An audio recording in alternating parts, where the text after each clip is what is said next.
اعوذ باللہ من الشیطان الرجیم بسم اللہ الرحمن الرحیم سبحان اللہ سبحان اللہ سبحان اللہ الحمدللہ الحمدللہ الحمدللہ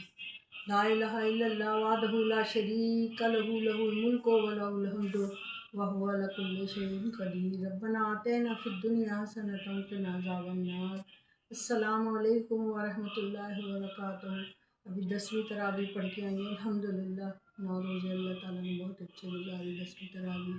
انشاءاللہ امید ہے اللہ سب آسانیاں دے گا، دنیا اور آخرت کی بھلائیاں اور اس کی آسانیاں سب ملیں گی انشاءاللہ، آمین۔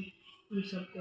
ہر ایک آیت ہے بندوں کو یہی پیغام ملتا ہے، ہر ایک آیت سے بندوں کو یہی پیغام ملتا ہے، عبادت سے خدا کا انعام ملتا ہے۔ کبھی تنہائیوں میں جب مجھے وحشت ستاتی ہے، قرآن پاک پڑھنے سے مجھے آرام ملتا ہے، قرآن پاک پڑھنے سے مجھے آرام ملتا ہے، اور سمجھ کے پڑھیں تو بہت سکون ملتا ہے۔ حلال کیا ہے حرام کیا ہے سب بتانے کا وقت ہے، تمام منکر نہیں تھے قائل، خطیب چپ ہے امام چپ ہے، ہوتی ہے مدت ہمارے گلشن کے زر، موسم نے آ لیا ہے، ہماری نیتیں بدل گئی ہیں تو دل بدل گیا، محبت گئی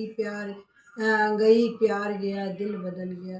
پہلے آنسو بہانے کے لیے اپنے کاندھے ہوتے تھے، ہر ایک اتنے کاندھے ہوتے تھے کہ ایک کاندھے سے دوسرا کاندھا اور تیسرا کاندھا۔ اکثر شادیوں میں بھی دیکھا ہے دلہن جو ہے کبھی ماں باپ کے، پھر خالہ، پھر پھپھی، پھر چچی، پھر ہر ایک رشتے بھی، اور اس کے بعد دوستی اور احباب بھی، لیکن اب آہستہ آہستہ کر کے کندھے جو ہیں وہ ملنا مشکل ہو گئے ہیں۔ ہم سمجھتے تھے کہ ہمارے یہاں پر ہی ہے، لیکن اب ساری دنیا میں کندھا ڈھونڈنا پڑتا ہے۔ میری پیاری ایک بچی ہے میری بھانجی، وہ جو کام مشکل ہوتا ہے اس کو کرنے کو تیار پسند کرتی ہے، خود اپنی پسند سے نرسنگ کی ٹریننگ لی، باہر کے ملکوں میں ان لوگوں کو بہت پسند کیا جاتا ہے، بہت محنت والا کام ہوتا ہے، ڈاکٹر سے زیادہ نرسوں کا وہ ہوتا ہے حساب کتاب، تو بڑا مقام ہے۔ وہاں 911 جو ہے اس کی ایمرجنسی ہوتی ہے، سروس ہوتی ہے، پتہ چلا کہ ایک آدمی واش روم میں گر گیا، وہ اس کی انتقال جو ہے کموڈ کے اوپر ہو گیا تھا، واش روم میں کموڈ پہ، تو پھر وہ نیچے گر گیا تھا۔ 40 سال اس کو اٹھانا مشکل ہو گیا، اتنا موٹا تھا کہ لوگوں سے اٹھ ہی نہیں رہا تھا۔ اسی میں اللہ نے اس کو بلا لیا، اسی میں وہ اللہ نے اس کو بلا لیا، یعنی وہ کموڈ پہ تھا تو نیچے وہیں پہ گر گیا، اور پھر اللہ نے بلا لیا اس کو۔ اس کی بیوی پر تو اچانک اتنی بڑی چیز، 2 بچے تھے، تیسرا ہونے والا تھا، تو کندھے کی ضرورت تلاش کیا جو کہ اس بچی کا تھا، اور وہ اس کے کندھے پر آدھے گھنٹے تک سر رکھے آنسو بہاتی رہی، آدھا گھنٹہ اس کے کندھے پر آنسو سے بھر گیا۔ کندھا وہی اپنا ہوتا ہے تو وقت پر مل جائے، آج کل اس طرح کے کندھے موجود ہیں، وہی کندھا اپنا ہوتا ہے جو مل جائے۔ کسی کے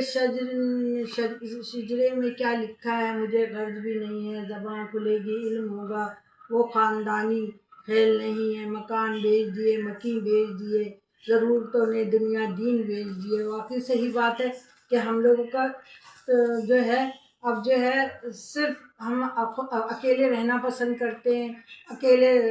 سمجھتے ہیں اس میں سکون ملتا ہے، لیکن جب تک حضرت آدم علیہ السلام کو بھی حوا کی ضرورت تھی، حضرت حوا کی، تو اللہ تعالیٰ سے انہوں نے کہا کہ مجھے یعنی مطلب ساتھی چاہیے، تو انہیں اللہ تعالیٰ نے ساتھی دے دیا۔ کیوں چاہیے ان کو ساتھی؟ کیونکہ دنیا میں ساتھی کے بغیر گزارا ہی نہیں ہوتا، اور ہم سمجھتے ہیں کہ